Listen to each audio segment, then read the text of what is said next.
বাড়িতে রুটি বানানোর সময় ভুল করেও এই তিনটি ভুল করবেন না, নয়তো জীবনে অনর্থ হয়ে যাবে এবং মৃত্যু পর্যন্ত তার ফল আপনাকে ভোগ করতে হবে।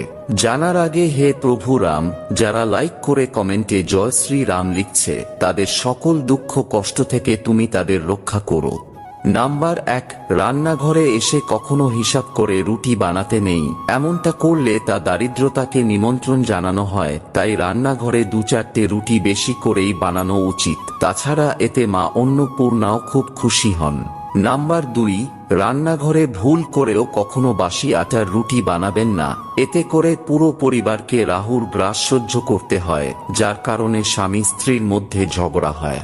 নাম্বার 3, শাস্ত্র অনুযায়ী প্রথম রুটি পরিবারের সদস্যদের খাওয়াতে নেই। প্রথম রুটি কোনো গাইকে আর শেষ রুটি কুকুরকে খাওয়াতে হয়। এমনটা করলে জীবনে কখনো দুঃখ আসে না।